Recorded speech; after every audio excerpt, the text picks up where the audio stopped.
I always thought I was a privileged person. I had a kind husband and in-laws who cared for me as if I were their own daughter. Then when I had the child of my dreams, I knew that she would be loved by everyone. I didn't doubt anything, but... What have you done? Do you know what you've done? Don't give birth to that child.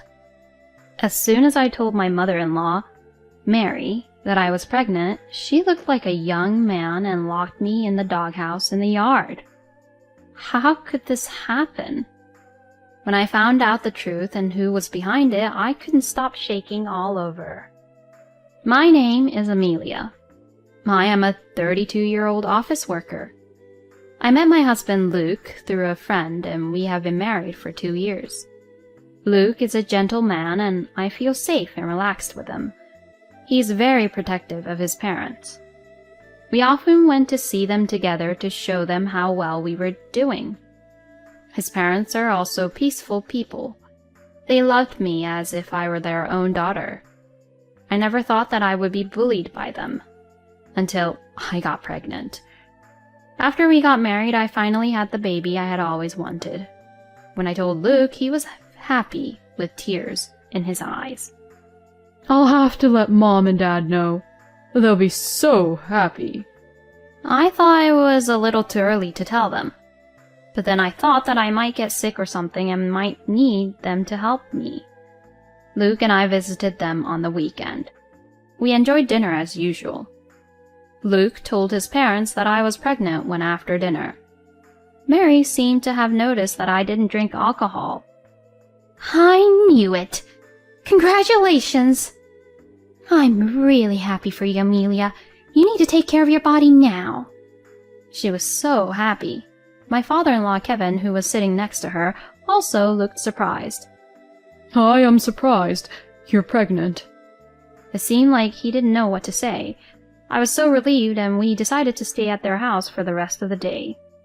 When I returned to the living room after taking a bath, the room that had been lively just a few minutes ago was quiet as if there was a funeral. What? What's going on? Did they get news of someone's misfortune? Thank you for letting me take a bath. Is something wrong? I asked fearfully, and Mary, who's normally kind, made a face like an ogre and glared at me. How dare you? Do you know what you've done? Don't give birth to a child like that. She grabbed me by the arm and opened the window to the garden. We were both barefoot as I was led out into the garden. The gravel in the garden stung my feet, and it hurt so much. Wait a minute, Mary! What are you talking about? You're hurting me! I screamed, but she ignored me. This place is good enough for a dirty woman like you. She said that and locked me up in a room that was filled with the smell of dog. It was the doghouse of Simba, the golden retriever, who died 6 months ago. Kevin, who was very good with his hands, built it himself. It was such a big doghouse. Kevin had installed an air conditioner for Simba. It was spacious enough to accommodate more than one person. But there are no windows, only a door, and the lock is only on the outside. Please open it! Luke! Luke, I know you're in there. Get me out of here and help me. My voice must have reached him. I heard his voice from close by. Amelia, not going to forgive you. I'm leaving. Cool your head there. I couldn't stop crying at these unbelievable words from him. Just a few moments ago, we were all laughing and talking about the birth of our unborn child. What is this? What did I do? After a while, I heard a car leaving. Luke had really left. When I strained my ears, I could hear Mary yelling from inside the house, though I couldn't understand what she was saying. I also heard Kevin's voice trying to calm her down. I didn't sleep a wink that day and spent the rest of the night crying in the doghouse. The next morning, when I was in a daze from lack of sleep, the door opened. I saw Mary standing there, staring at me, just as she had yesterday. Do you need to go to the bathroom? She asked me. Mary, please, this is some kind of a misunderstanding. Please let me out of here. We need to talk. I know she can hear me, but she put the plate she was holding roughly on the floor, locked the door silently, and went away again. I looked closely at the plate and found one piece of bread on the silver plate that Simba used to use. Even though the plate has been cleaned up after Simba's death, it's not easy to get rid of the smell. I don't dislike dogs, but I couldn't bring myself to eat in this space, so I didn't touch it. Periodically, Mary would appear and ask me from outside if I need to go to the bathroom. When I tried to talk to her, she didn't seem to want to talk to me and quickly went inside the house. Lunch and dinner also came on Simba's plate, just like in the morning. I knew I had to nourish my baby. I ate my dinner with my hand where it didn't touch the plate. I was miserable and sad and made me cry again.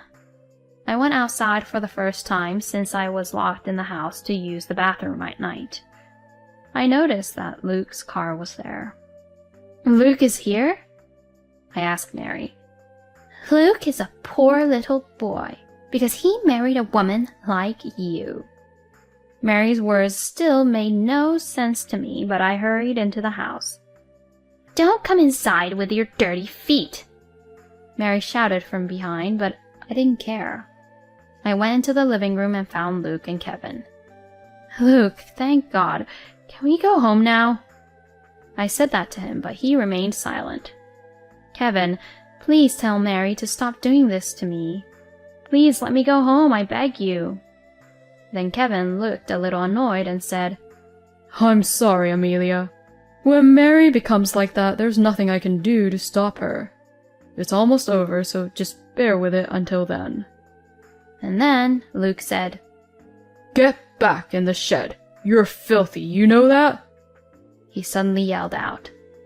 He grabbed me by the arm and forced me to go to the bathroom. When I got out, he pulled my arm hard again and took me to the shed. Don't worry. I called your office and told them you were sick and would be out of work for a while. Frankly, I didn't care about that. This whole family is crazy. All I could think about was how to get out of here. You keep screaming so loud. I heard the neighbors yelling from somewhere. Mary came out to the yard. That's enough. Be quiet. She yelled at me. That's my line. I had to fight back. It's your fault. You betrayed our family. I treated you so well. You're terrible. I could hear Mary sobbing outside, but I was the one who wanted to cry. The next morning, she glared at me again and then put the plate on the floor with a mighty thud. More hungry than sick, I picked up a piece of bread and bit it into it with all my might. This is for my baby. I noticed something at the bottom of the plate. Is this a credit card? It was indeed a credit card. It was Kevin's credit card with a sticky note on the back. He must have slipped it under the bread. Order something with this, the sticky note said. Order something? Huh. Kevin was a crafty man, but a bit stupid. Mary used to make fun of him and tell me how cute he was. Luke took my phone home with him, along with my bag. What am I supposed to do with one card like this? In addition, there was no way I could use a card in my father-in-law's name. Then, around noon, an unexpected visitor showed up. I heard Mary's voice arguing with someone. Is someone there? I heard an unfamiliar voice. I quickly responded. I'm here. Please help me. When the door opened, there was an unfamiliar man standing there. I knew there was someone in here. Are you guys crazy? He glared at Mary and Kevin, who were standing behind him. The man was the man who lived across the street. He had often heard yelling and arguing in the yard. He was worried and came to see what was going on. I was taken straight to the man's house, and his wife, who was at home, said to me, I'm so sorry you had to go through that. She hugged me. I smell so bad. I started to cry. Mary and Kevin didn't come after me. I borrowed a phone and asked my mother to pick me up. And by the way, I don't have a father. He died in an accident before I could remember. When I told my mom what had happened, she was very angry. When she came to pick me up, she was about to yell at my in-laws. I didn't want anything to happen to my mom, so we chose to leave immediately. I went straight to the police, but I had no proof. The couple across the street said they would testify at any time, but who knows. I left the police station and went to the lawyer's office. I wanted to divorce that man right away.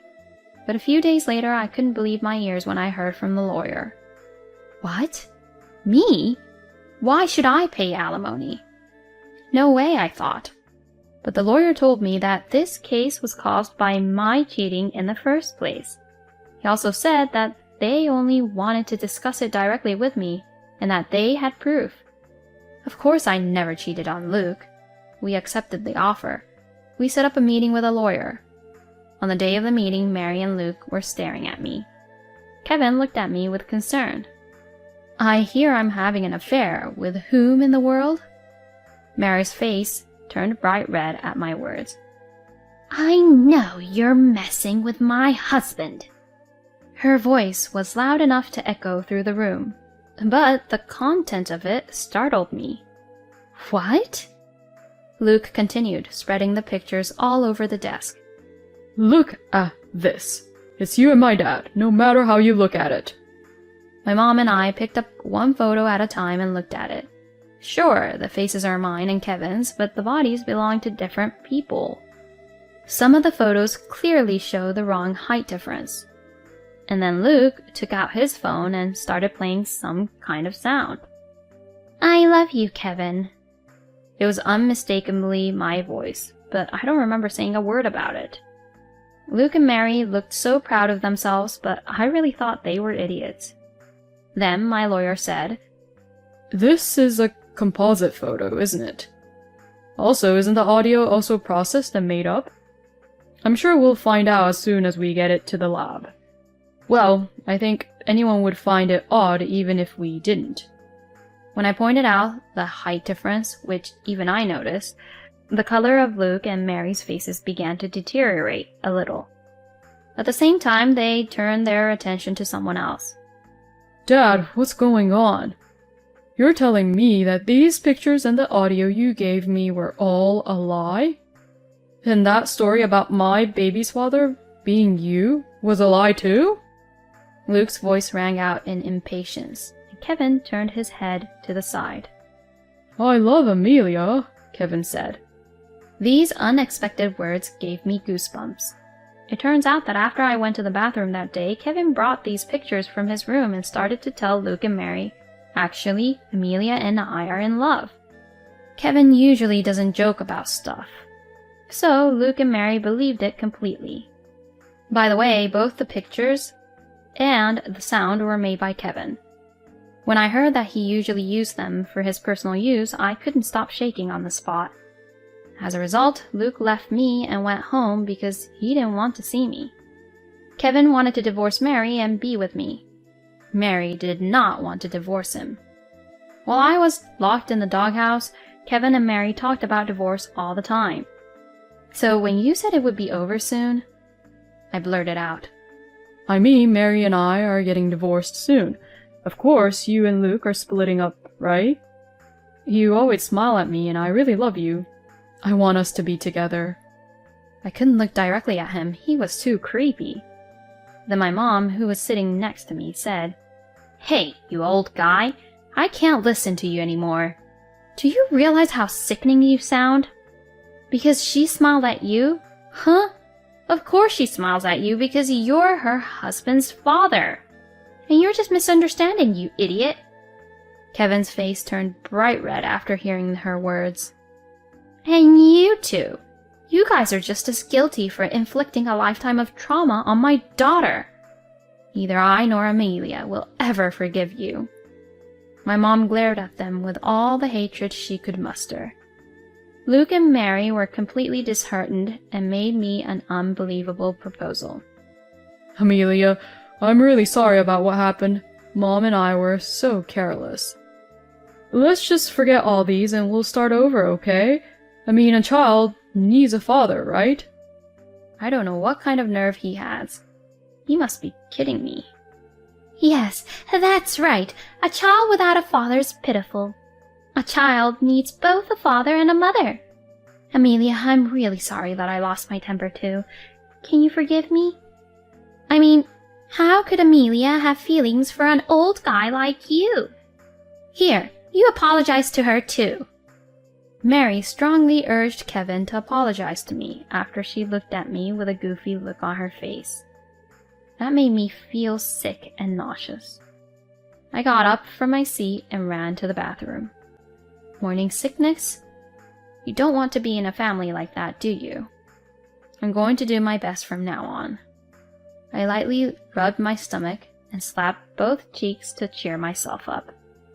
Sorry to keep you waiting. I won't change my mind. I'm divorcing you. It's the only way. And Kevin, I have no memory of my father.